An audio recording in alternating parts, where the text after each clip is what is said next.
Salutare și bine v-am găsit la un nou vlog. În acest vlog joc, după cum vedeți, joc Minecraft Pocket Edition și în acest vlog am de gând să vă arăt un nou tutorial. Stați puțin, sau de puțină gălăgie.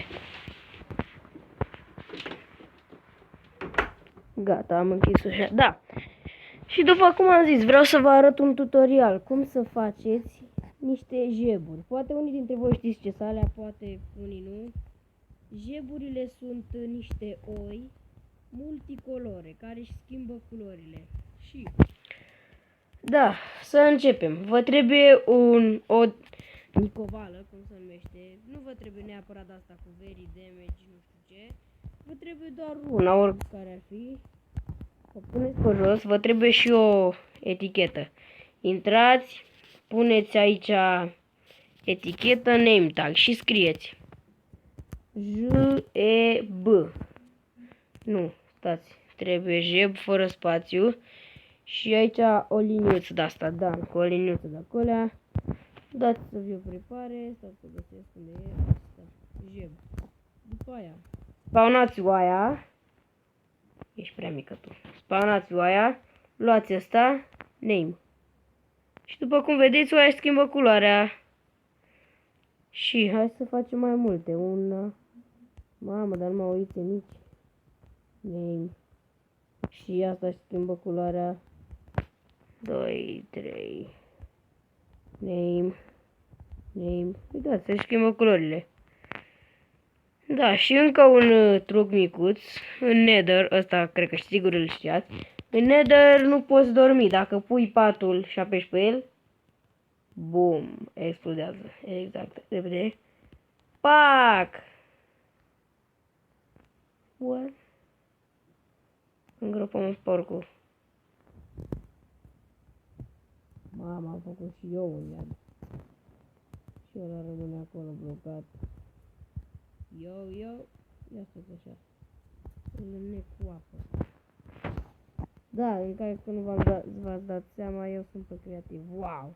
Nu pot să pun apă pe bune. Astea frig. Nu-i nimic, da. Obsidian. Nici ăsta.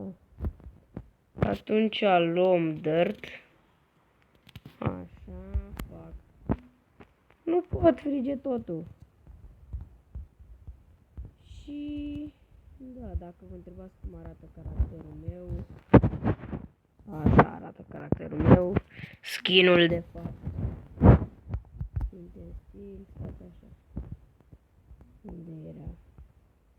Am pierdut de portal. Nu-i nimic, așa. 1, 2, 3, 4, 5. 1, 2, 3. 1, 2.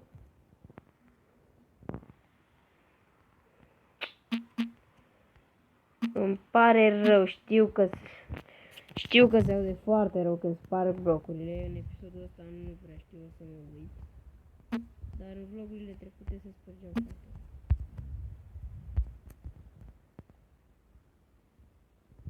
Adică mă refer că s-auzea foarte nașpa când încercai să le spargi. Și da, m-a spanat într-o mină abandonată. Stați așa. Că o rezolv eu. Credeam că s-a blocat. Dar nu e problemă, știu soluția. Mă duc, dacă vi se blochează și vouă Nether-ul și vă dă în mine abandonate, soluția este să vă duceți cât mai departe de portalul acela și să faceți altul. I believe I can fly. La noi în clasă este foarte populară gluma asta. Și acum să încercăm. Da, nu contează, îl voi face ea de 3. 1, 2.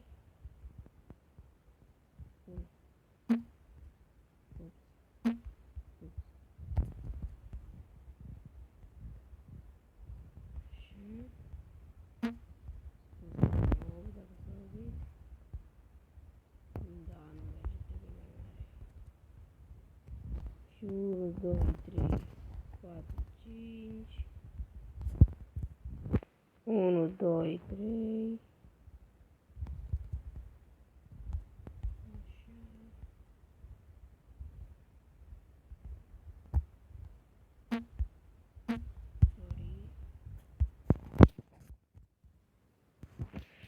Și mergem acasă.